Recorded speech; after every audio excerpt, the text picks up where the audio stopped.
Hello, everybody. Welcome to another episode of me going through chronological order of the X-Men and also discussing things that were happening during my life uh, when each issue came out.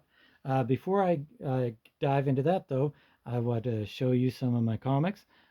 These help support the channel if you guys are into them. Um, I have random access, which you can get at patreon.com for $2 each. It's a 12-page, full color, full size comic book that I put out every month. You can also get those at alexanderturban.com, which has random access, Cyrene, and Mutandis, and a lot of other things. So you can check me out there, or you can also check me out at AlexTurban0441 at Instagram. Um, and if you like the videos, please hit subscribe and notification bell and all that good stuff. To recap the last episode, I had been sent to live with my dad because my mom was having some marital issues, and so that's where I was at. Um, so I was about 12 years old, and like I said, sent to my dad's to live with him. He had a record business, and so the house, which was on Highland Avenue in Bangor, um, was filled with records. He had a distribution business. He would sell records to all of the different businesses in Bangor and around Maine. He would sell to like the record stores and also the mom and pops and stuff like that. So the house was packed, filled with records. It had 3 stories of different stuff. Um, the bedroom that I was staying in was packed with records. There would just be like records lying in piles everywhere, as well as on shelves, just littered throughout the house. It was more of a warehouse than it was a house. Um, so that's where I was staying. Um, Also, one of the things that happened during my stay with my dad, which was really only like a year, maybe. Um, so it wasn't really a long time. Um, but 3 years previously, or 2 years, 2 or 3 years previously, my dad and this other woman had had a child, Jessie, my sister, and I love her dearly. And so she was only like 2 or 3 at the time. And so she was my sister, and she always wanted a big brother who, would like, I think she had this idea of what she wanted in a big brother, and I just was not equipped to deliver. She wanted the kind of big brother that I guess would stick up for her if she got into a fight with some kids at school, or somebody that just would like, I don't know, whatever the image you have of a real sturdy big brother who really did everything you really wanted. And I just really was not equipped to be that. I don't think I ever was. Maybe it's just my own character flaw, or maybe it was the things that I went through with my parents. Um, but that's one of the biggest regrets that I have is not being able to fulfill that role in her life. And like I said, I love her dearly, um, and I'm really sorry about that. Um, so she's like 2 years old, and like I said, he had gotten this woman pregnant, Joan, and they had Jesse, and they never got married. And I guess it was for financial reasons. That's what they've told us before, because they wanted her to get some help from the government, because he wasn't equipped to uh, support them financially. What he did do was he employed her part time or full time or whatever under the table. So he would pay Joan money to work with him. He also had another ex working with him, Carla, and they had had a thing, and she was an employee and stuff, and they had broken up. So while I was living there, Joan was working for my dad. His ex girlfriend Carla was working for my dad. And when my mom came back from San Diego, she was working for my dad. So he had his own little harem of ex girlfriends that he had employed. And I guess it was his thing. I said before that my dad is a bit of a womanizer, and I guess I'll go into that more in detail as the episodes go along. And I kind of really wanted to say that a lot of my issues have been with my dad. Um, he's, like I said, a womanizer, and he's also emotionally abusive to people. Not just wasn't just to me, but it's not like in your face emotionally abusive. He wasn't like you're an idiot or something like that. It was more underhanded, sly, kind of I know everything, you know nothing kind of thing. And it really took me a long time to figure out that he is emotionally abusive. And I guess I've had to deal with that for quite a while.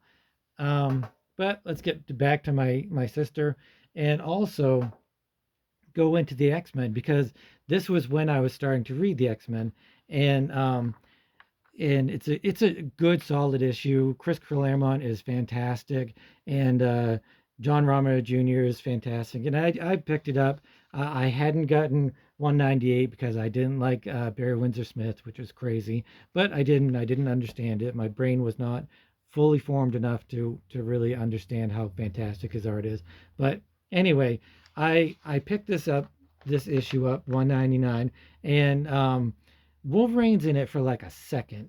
And I think I was not, with this issue, I was not trapped with it. I was not drawn to it. I wasn't, like, this isn't the greatest issue of a comic book I could have ever read. That actually goes to 200. That's where I got really into the X Men, and you know that's when I was hooked. But 199, I wasn't really hooked. It begins with all of this in session in the danger room, and lots of dialogue and lots of talking, and it's really confusing. When you first jump on board, you don't know who these characters are. You don't know what's happened in the past. You don't know what's their storylines, their storyline threads, character line threads. Um, so you're really just kind of having to learn all this stuff on the fly. And so when the evil mutants turn into Freedom Force, I had no frame of reference as to why that was a big deal. So it was all very, very confusing. And but I liked it. It was enough to want me to read the next issue, and because the art is so awesome. Uh, I don't think I fully appreciated the art at the time, and but I would years later just grow to love John Romita Jr. He's definitely one of my favorite artists of all time.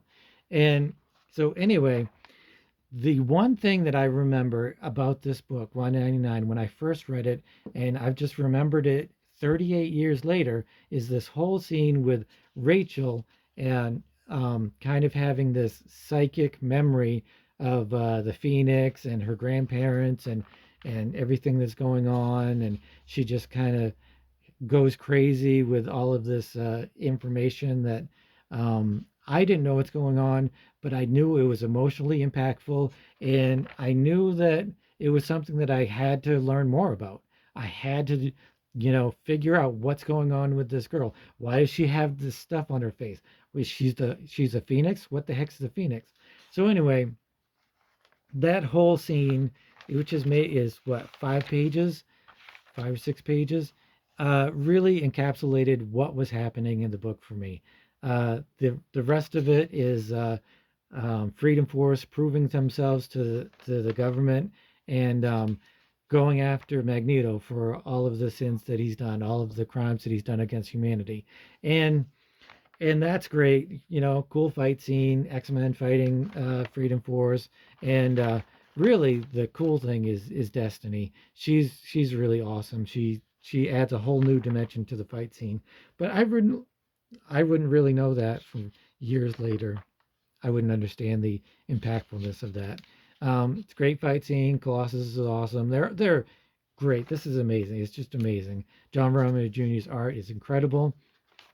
Um, what I didn't really realize, uh, the thing that really drew me to the X-Men, not at the time, uh, was how they're damaged. Uh, People talk about how the great characters in the X-Men is that they're like everyday people. Like that's why Spider-Man is so great in the rest of the Marvel universe is because they're regular people and they have regular problems and stuff. But the X-Men go beyond that. They're actually damaged individuals. They're hurting inside, and that's why they're the X-Men. And even though they're hurting, they still want to do good in society. So that was really what got me into the X-Men, and then 200 hooked me in the X-Men, and I'll talk about that later next episode. But I kind of want to get back to my sister Jessie.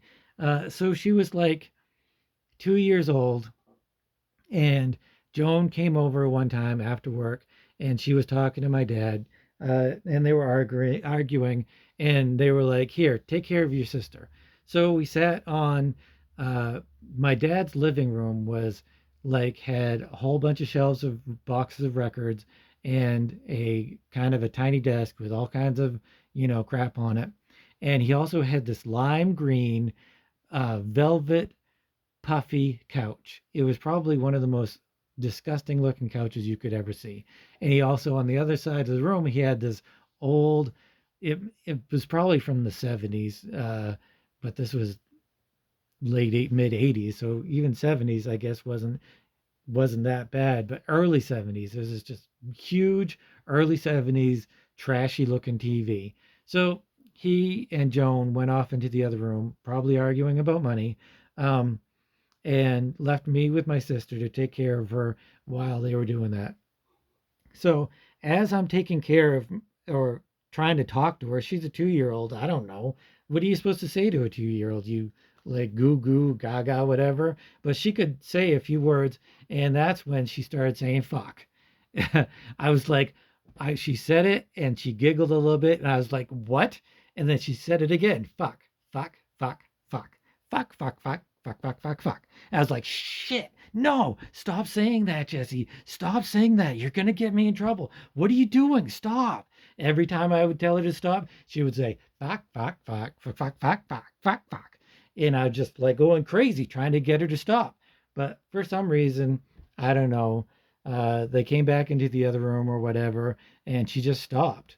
It was just kind of a weird thing. Uh, it was, I don't know, just a bizarre happenstance, I guess. Um, so that was kind of a funny, weird story.